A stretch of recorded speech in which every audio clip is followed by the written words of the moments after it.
Welcome, Peter, to the show. I'm really glad to have you. Will you please let the audience know a little bit about your background and what you're doing today? I'm really looking forward to the conversation. Oh, thank you so much. I am too, David. I've been more or less an entrepreneur for the last 25 years. I've delivered over 3,000 speeches and trainings in the area of marketing, branding, and leadership. I have written 3 books, including The Brand Called You. I got 2 more books right now on the hopper, one on leadership power, and the other one is called Meeting Without Walls, which is how to lead a perfect virtual meeting. I've also been the CEO and founder of an advertising agency and a very successful software startup, which I sold in 2018.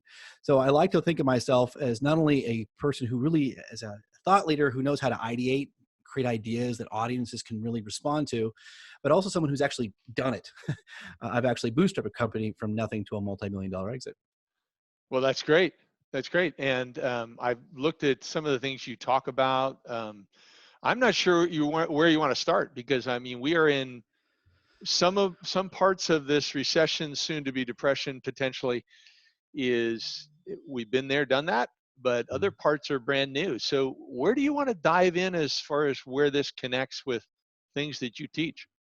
So, in a lot of ways, I've been incredibly inspired by a lot of the leadership that I've been seeing, both among our business leaders and about half of our political leaders.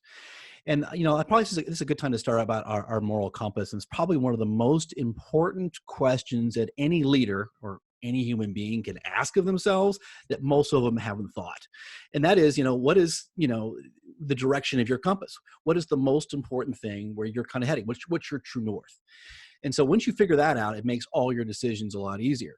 One of my friends and mentors, John Maxwell, I would say he's around benevolent leadership. So he really wants to make sure that people are cared for and loved is kind of his true north, and he can make decisions based on that being his lodestar. There's other people in America who say, it's my own personal power or aggrandizement. So as long as the decision makes me look better or have more power, then that's kind of how I make my moral choices. Military leaders, by and large, make decisions that produce maximum pain on their enemies while protecting their people. That's kind of their lodestar.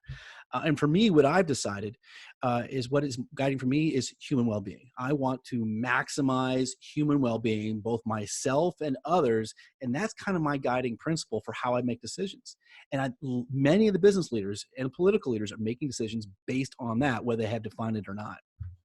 So, it's funny you mentioned about military because I remember one of the enjoyable books I've read over the decades was a biography by Norman Schwarzkopf after the first Gulf War. I And read I that. don't remember a lot about it, but I remember a couple things. But one of the things I remember is that his whole approach in that war was how do I not have any loss of life of American soldiers? Mm-hmm.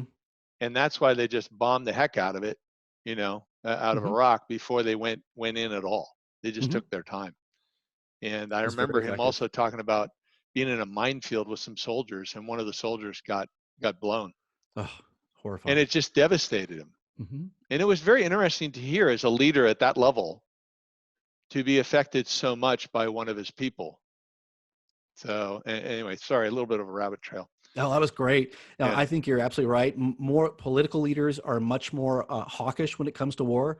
Any of the great military leaders are incredibly reticent to go to war, and it is because they care about life so incredibly much. Not only their own, but also I've heard military leaders talk about Iraqi lives and Afghanistan lives and the incredible disruption to their own lives and suffering that have been put upon those poor people of those countries. So yeah, Yeah. they're much more reserved about going to war than a lot of political leaders are. So with that in mind, thinking about the effect on people, here we have a real challenge Mm, because on the one hand, there's a lot of value with the shelter in place and mhm, isolation things that we need to do. On the other hand, there's a huge devastation to the economy. mhm. And when do you let up on it? When do you move more to a hybrid model where people who are less at risk or healthy can go back to work type of thing? Because there's only so many government resources to cover things if we all shut down. So how do you balance these things in this environment? That's a wonderful question, and I'm right along my favorite topics, which is actually morality. So you're doing what's called moral reasoning here, Okay. and moral reasoning is how we figure out what is the right thing to do and wrong thing to do. So first of all, we both know we want to maximize human well-being. And so whenever you're doing moral reasonings, there's two components to it. There's the logic side or the reasoning side, and then there's also the empathetic side. And that's the emotional side of the equation. And that's why it gets a little bit messy. So when we started thinking about the initial projections, where we were looking at 330 million Americans, potentially half of them getting coronavirus, which would have been 195 million, and maybe up to 1% dying, which was 16 million people or something like that. Everyone basically said 16 million people is too much.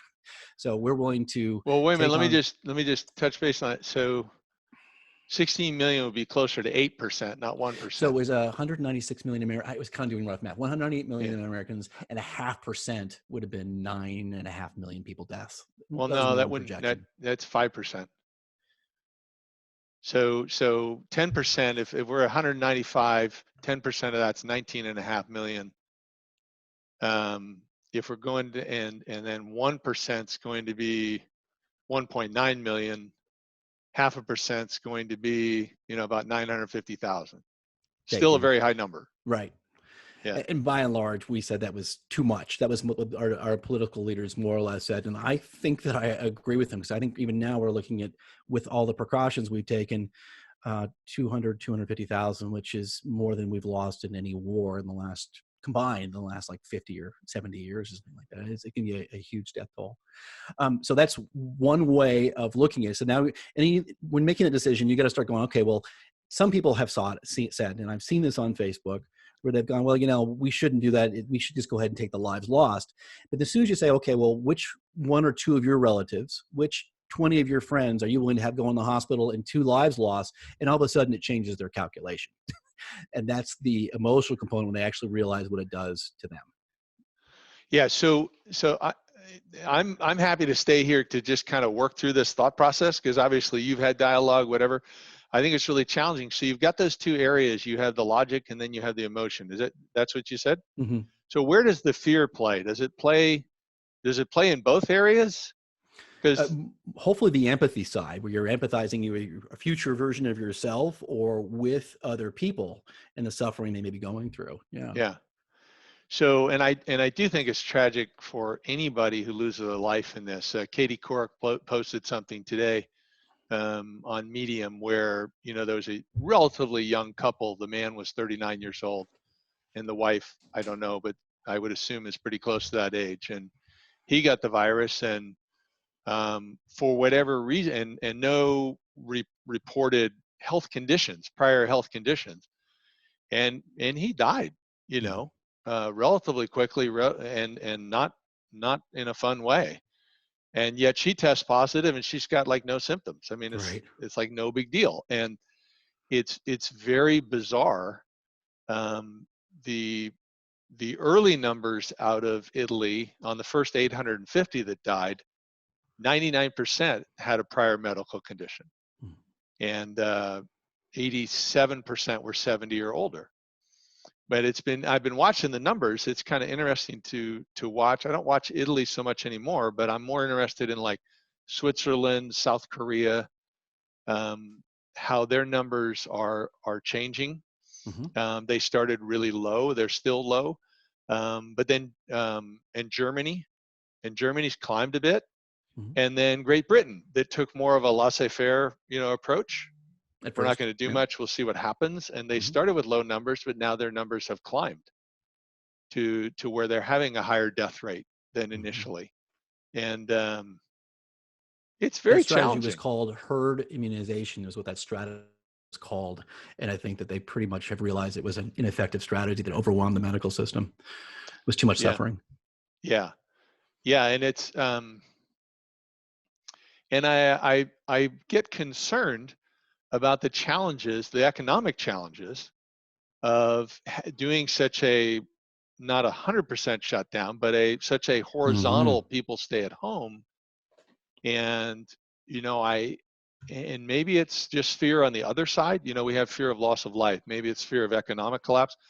But I hear more and more stories of people who say, well, this business is closed and they're not coming back. Mm-hmm.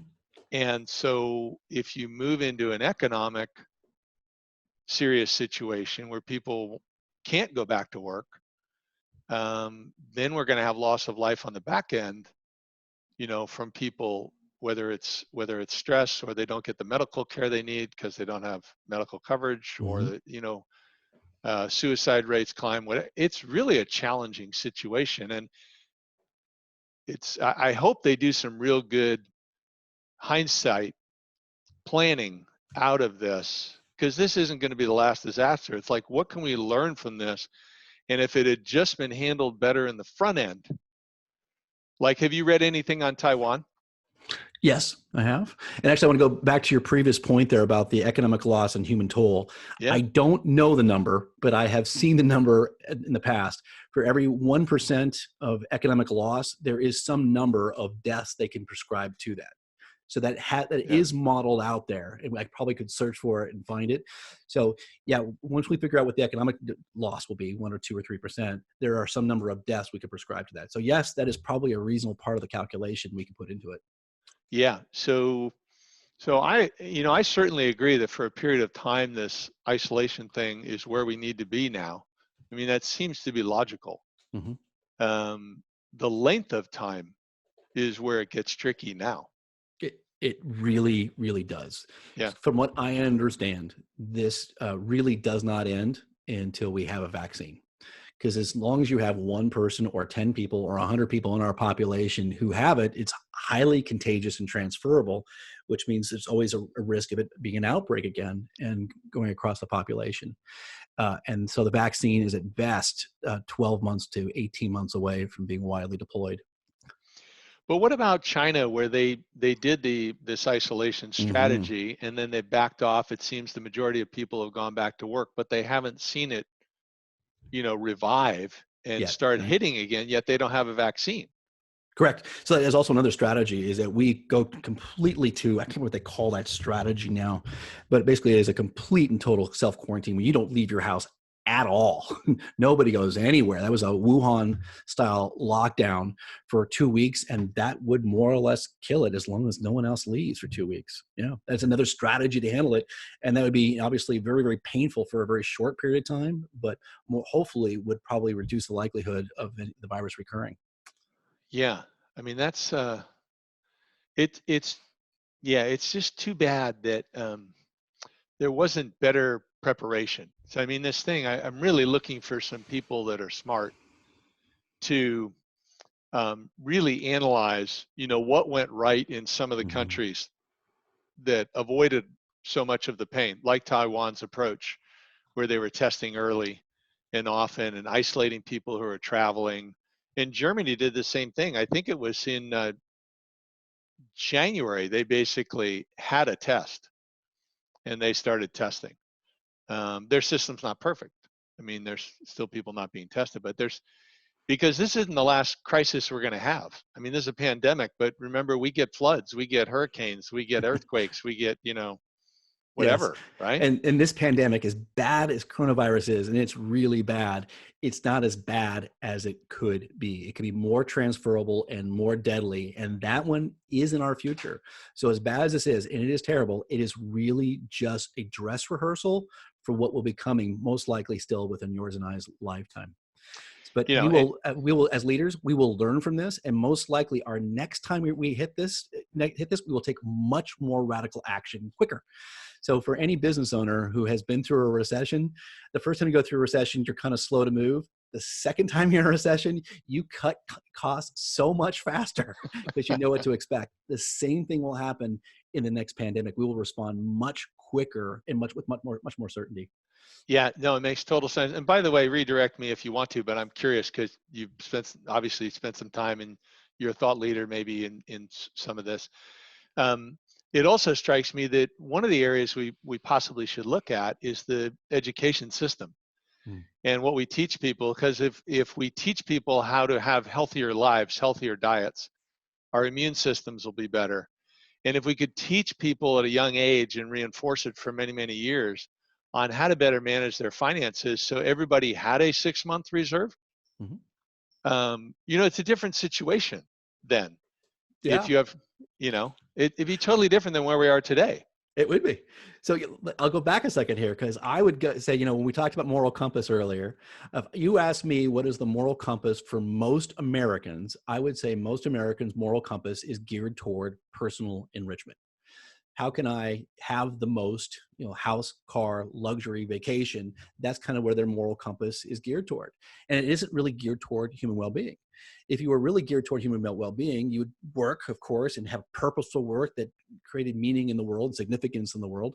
And you would spend maximum amount of time exercising, eating healthy, and in personal relationships on a regular basis, and sleeping. So it'd be a radical transformation. We more or less as a society has decided that personal enrichment, fame and fortune is what we want, and we've sacrificed everything else. Yeah, and I think you're absolutely right. So my saying is that too many Americans have three common values. It's all about me. It's not my fault, so I don't have to take the blame for it, and it's not my problem, so I don't have to fix it. But I can complain about it all I want. And Right. so I have three other values I recommend, but we don't have to go into that. But I think a lot of this comes back to education. I mean, you've done 3,000 talks, trainings. You're an educator. Mm-hmm. And a lot of what you do is you go out and you teach, and you try to teach, correct, I assume, you try to teach in a way that someone's going to leave that learning experience and be able to apply something. Mm-hmm. And as Americans, if we could really focus on the education side of this, and part of it is the health, part of it is the finances, and then it bleeds into personal productivity and things that we're doing. A lot of things you teach, and then that bleeds into preparation, like you talk about. We've been through, when a small business has been through one recession, then has to go through another. It's a different environment. So we Completely. need to make certain it's a different environment. And am I just alone? But I think as leaders, as entrepreneurs, we need to step up and help our politicians really put together these plans. Because if we're going to be candid with ourselves, our politicians in particular seem to be really good at repeating mistakes. Mm-hmm. Well, more or less, we have the political system that we deserve. We have elected politicians based on our moral compass of personal enrichment. We kind of believe the end all be all is having as much money as possible while being isolated, having your own kind of little castle, whether you're on a cul-de-sac or out in the forest somewhere, and having all of your things. It's kind of personal security and personal enrichment. And we've elected politicians that more or less help us do that. So rather than having politicians that are geared on maximizing human well-being as a society, it's about wealth. So what do we do as leaders to help our people through this in a way that's not only dealing with the current situation, but using the moral compass you're talking about and some of the other tools that you've developed also help our people understand how to strengthen themselves for the next crises that are coming up? So, to me, in the last 50 years, leadership has fundamentally changed. 50 years ago, the fundamental model for leadership was command and control. It was the leader at the top, had the strategy, had the vision, and knew exactly what to do. And he or she told everyone in the organization exactly what their job was. It was something relatively repeatable. They did it over and over again. We were largely agricultural and manufacturing, and we were just starting into our service sector 50 years ago, and it kind of worked really, really well. Leaders ran by fear and intimidation, and people did what they told they were supposed to do. And now what we're moving toward very, very quickly is toward an empowerment culture where we want to empower our people to become leaders of self and leaders of others so they can make decisions as close to the problem as possible. And that is the job now. So every leader now, their job is still in part strategy and vision casting. Yes, yes, yes. But their number one job is leadership development. That is the number one job of all leaders today. So when you say leadership development, are you talking about defining a leader as somebody who has people reporting to them? Or are you saying that everybody basically has to act like a leader because they get to make decisions based in what they're empowered with more authority than they have had in the past? Great question. So I think there's three domains of leaders, and the first domain of leaders, the one we're most commonly known of, it's a leader of an organization or a business or a political body of some sort. It is the person, who you see standing on a stage, who's very charismatic, who is riling up the crowd and showing the great future. And that's kind of one version of a leader. It's only one domain. Second domain of leadership is your friends and your family. And whether we know it or not, we are leading everyone who comes in contact with us, either in a positive or a negative way. And leadership in its simplest form is nothing but influence. One of my parenting principles that my wife uses is, she tells her kids this: always be a better influence on your friends than they are on you, which I think is just a great principle. And the third domain of leadership is leadership of self. So yes, everyone is a leader, at least of themselves. And so leaders is not just by authority or by title or because you have other people, you are leading yourself. So can you talk to me more about that? Mm-hmm. This piece, because I'd like to drill down at that level. We haven't really gotten to that a lot on this show, Yeah. where an individual person, they're part of a team of however many people. And what does that look like to be a leader as an individual? Great. So, leadership of self and empowerment is essentially the same thing. So we say we want to empower somebody, we want them to lead themselves. And empowerment is to live a life of your own design, to live a life of your own design. That's what self-leadership really is. And it's really easy to assess anybody's self-leadership. It's an incredibly easy standard. And all you have to do is look at the results they have right now, and that's their leadership skills. So you look at where they live, their car, their job, their level of education, the quality of their relationship with their primary relationships, friends and family, their effect on other people, the money in the bank. We take an inventory of where they are right now, and that is their level of leadership. Okay, and what about in the work environment? So I've got, this person's responsibilities are clear, their targets or goals are clear on what they're supposed to do. Um, what do I do there as far as, to use the term, empowering or enabling them, to have this additional authority? And some of these people, depending on their particular behavioral style, they're not used to making tough decisions, and they may not have quite the sense of urgency, or they may have too much sense of urgency and make decisions too fast based on partial data.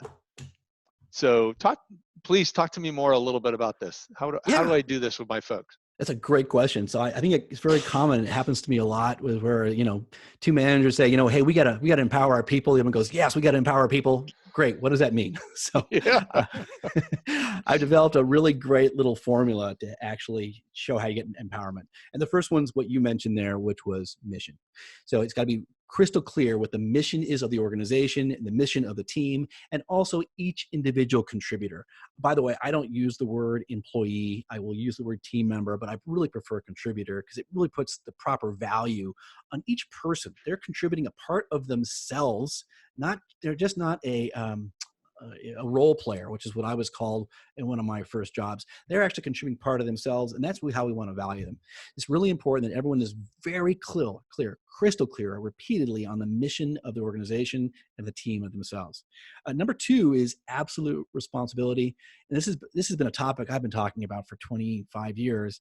And Jocko Willink just recently came up with a talk in a book called Extreme Ownership, which is kind of the same principle. Responsibility is about blame or shame, and that's how most organizations run, based on the command and control model. Who owns the problem? Now it's your fault, and now we scapegoat you. And that's not what absolute responsibility is. Absolute responsibility is owning the outcome independent of blame or shame. And the root of that is really important because we cannot change what we do not own. So as soon as an employee gets maximum responsibility, ownership, and they know exactly what the parameters are, what they can and cannot do, they take more responsibility and they produce a much better result. So the question always is how can we push down more authority, more responsibility to our people so they have more latitude to make decisions that are right for them and the problems they're addressing. And the third part of that is competence. And the big part of competence is decision making. So there's a really famous story of a submarine captain who is kind of teaching in this model and empowering people. And one of his officers come up to him and says, "Captain, permission to dive." And he goes, "Listen, I'm not giving you permission to dive. You now have the authority to make that decision. However, as you're ready to dive, what am I thinking? What questions would I have?" And the guy would go, "Well, are our coordinates plugged in? Do we have safe waters? Are all the hatches battened down?" "Yes, yes, yes." So that's exactly what I'm thinking. And the guy goes, "Yeah, all the things are taken care of." "Great, go with it." Not even, "Yes, sir, do it." It was just, "Yep, okay, that's basically it." And you more or less teach people how to make decisions. That was one of the things you were kind of alluding to earlier. That's how we empower people: mission, absolute responsibility, and competence, especially decision making. Good. I like it. I really love it. So talk to me a little bit more about contributors. So I got an email from Starbucks this morning, and I was really struck because although I've seen this a little bit and maybe have seen it a few times from Starbucks, marketing messages sometimes need 3 times before it hits, Mm-hmm. but they talked about, "We're here for you." And what they did was, although it's a sales pitch, they did it in a way that was focused on the customer. "Here's Mm-hmm. how we can serve you this way. Here's how we can serve you that way, blah, blah, blah." And they refer to their employees as partners. Mm-hmm. So they said, and also if you want the details on how we're serving our partners during this crisis, and they put employees. So when you talk about calling people contributors, forgive me, I can be slightly OCD. I'm not diagnosed that way, but um, it doesn't really roll off the tongue, but I love the intent. How do you kind of use that in the dialogue with your different people? So there's a lot of things that I like doing when I go in to do a training session with an organization and kind of reframing it. And the word contributor is a big reframe that we do when we go in and work with companies. And there's a lot of things we actually encourage companies to do to actually start putting in their employee manual. And this is one of those concepts, either a team member or a contributor. And it's really an important reframe, not only for the contributors, that they actually see themselves as a partner in the business and engaged in the business. It's really an important reframe for leaders to stop seeing people as objects. David Veach, who I was just who I just heard your podcast with, talked about putting people first. We are in an information slash innovation economy, and what that means is we need the talent, the idea resources of our people, and we will only get the best ideas out of our people when they are in an environment where they feel appreciated and respected. People thrive more in an environment of acceptance. So this word contributor is a really important frame to start shifting their employers to start seeing people as contributors and resources versus objects on a chessboard. Yeah, and I really like the term because I like team member. I use team members. I will sometimes use employee, but I like team members. And I never like staff. Mm-hmm. I just don't. It sounds so Mm-hmm. cold.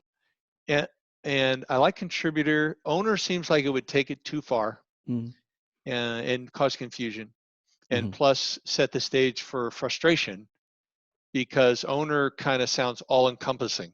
Mm-hmm. And whereas contributor, it's it's communicating they're a team member, and it's communicating they're expected to contribute. So That's exactly it. Yeah. My friend David Udis is also a leadership in leadership development. He actually calls them conscious contributors. So I actually truncated it a bit just down to contributors. So conscious, really implies even more agency and also a spiritual value to each of these people. I try to reduce it just a little bit. yeah, conscious, or you could say intentional contributors, something. I don't know. Absolutely. Now, let me go back to another granular piece, if you'll. Oh yeah, this is so much fun for me. Please Yeah. go. So I mean, you have successfully built an organization. You go in and help organizations.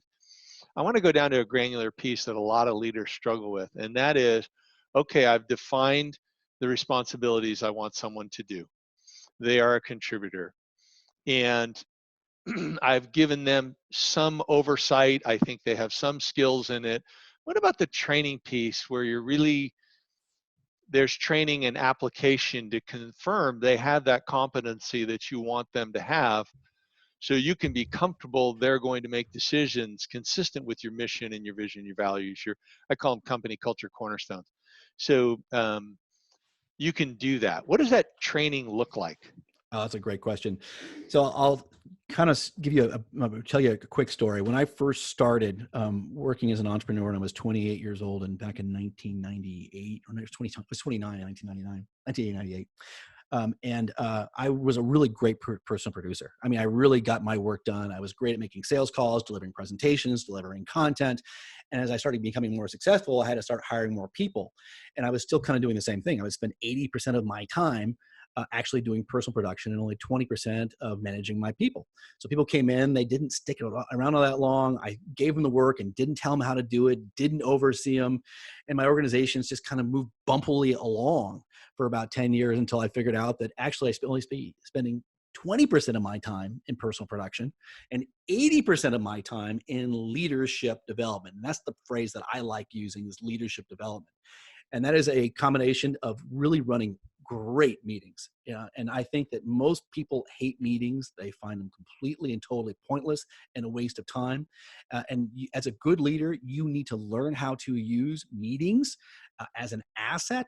And your meetings should be fun, exciting, and enlivening. And if they are not, you've got to get better at them. And that's why I'm writing this book called Meeting Without Walls, which is coming out here pretty soon. So meetings are really important for developing leaders. It also has to do with coaching, and that can be happen in one-on-one meetings and or lunches on a regular basis, where you're actually coaching and developing them on a regular basis. And third could be some version of a ride-along, where you're just kind of, shadowing your people and seeing what's going on. That whole idea of management by walking around. So those are the three primary tools that leaders have as a way of developing. Actually, and we'll throw in training there too. As much as possible, I prefer, whenever I'm doing a training, to actually have the leaders involved in the training as well, because they really should become eventually the number one training resource in their companies. Well, I love the way you call it leadership development, although it's an individual, because just that phrase, that name, communicates that you want them to behave like leaders. You want them to take the lead. You want them to make decisions, and you want them to drive. No, it makes perfect sense, and it seems like that's a lot of what's needed right now, and in particular. So, how you mentioned that people, as far as giving them respect, engaging them, that type of thing. We have a lot of different generations in the workplace right now. The millennials get a bad rap, which isn't fair. I I think don't they think so can either. be potentially the greatest generation. I think so too. If they get engaged, they're very disengaged because they've had so many people lie to them, whether it's in the media or politics or even in personal relationships or at work. So, what do you see? Can you dive a little deeper as to how to best connect with people, so that by connecting the best with them, they're going to be self-motivated? You're basically creating an environment where they self-motivate themselves to really make the most of this leadership development opportunity that they have. Imagine you're go out for a walk one day, and you see a dog standing by the sidewalk where you're walking. And the dog looks cute, it's a good looking dog, and you walk up to it and you naturally want to engage with the dog. And as you walk up to the dog, all of a sudden it snaps at you and starts barking. And all of a sudden you kind of jump back. And you're going, why is this dog being so hostile? This is obviously a dog that has some kind of a problem. All dogs are friendly and should like me. Why is it responding this way? Upon closer examination, you see the dog's leg is ensnarled in a very painful trap. And the dog's response is driven by the pain and the fear that it's actually going through. That is the kind of reframe that we oftentimes need to have when looking at working with our contributors. I really believe there is no such thing as a difficult employee. I don't, difficult person, a difficult employee. It's just people who are responding to their environment in such a way. And so that's how I approach every conversation, is to really understand and put myself into the shoes of the person who's talking to me. Whenever I've had conflict, and I've had I'm a high D, I'm a driver. And when I'm driving and I get pushback, it's always because I have not been empathetic enough in my communication and really slowed down to see where they're actually coming from.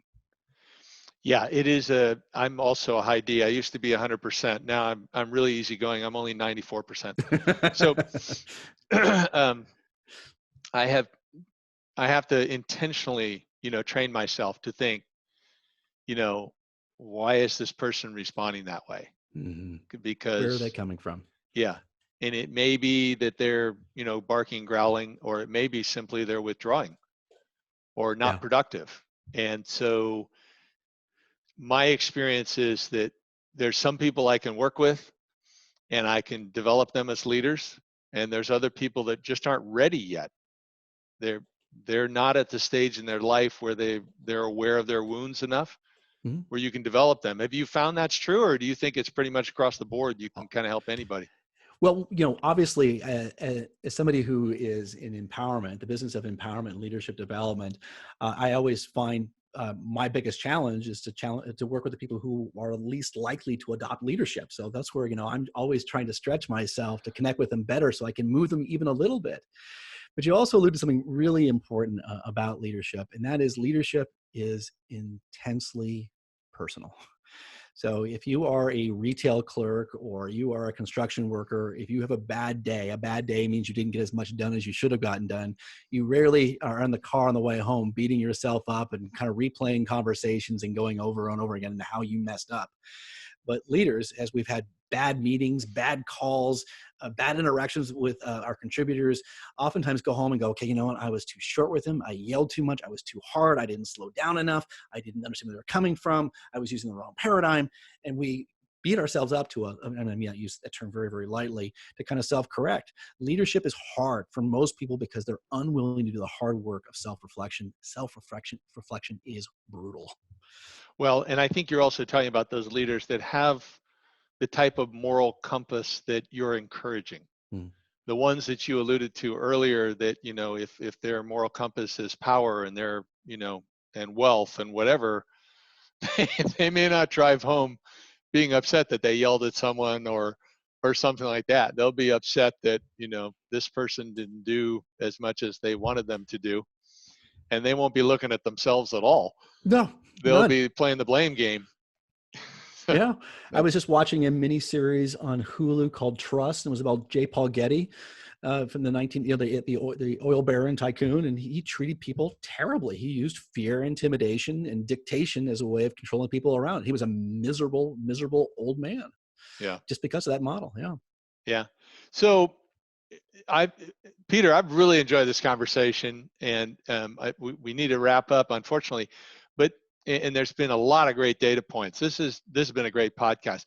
Is there any closing thought you have, closing encouragement for people, and also let people know if they want to learn more about you, where they should go? We will certainly post that on the page, with this podcast. But for those that are just listening audibly, if they're like, wow, this has been really cool, I want to see where Peter is, where would they go to learn more about you? thank you so much for asking that. So yes, they can find me. I wrote a book called The Brand Called You, so they can find me at petermontoya.com. I use personal branding, so petermontoya.com is you can find me. I speak, I consult, and I train. I do keynote presentations, and I also do training and consulting. And my last thought is this: and if there's so much pain and suffering going on, which is this strange dichotomy. I'm in my home and I've been sequestered here for almost 3 weeks, and it's peaceful. I actually have 6 people in my home besides myself, and it's been a joyful, connecting experience. And I'm blessed enough that I have the resources where I'm not worried about having enough food to put on the table. But there's so much suffering going on right now, and that's the strange dichotomy. My most heroic act is staying here at home while other people are having to deal with some amazing challenges right now. Here's what I'll say, and it's a kind of the statement kind of seems trite, but this too shall pass. It will pass, and we as a country and as a people come out stronger than we went into it. Hey, I am with you 100%. I just wrote that in a post I did earlier this week. So I'm on the same page, and I really look forward to opportunities to working with great people like yourself. Thank you. I think the entrepreneurs are going to lead us out of this, and so thank you very much for Hmm. being on the podcast. I really enjoyed the conversation, and I wish you and your family the best in this Thank you crisis and for coming out of it. doing the podcast. Thank you for having me. I really enjoyed our conversation. You're a great interviewer. It was a lot of fun talking with you.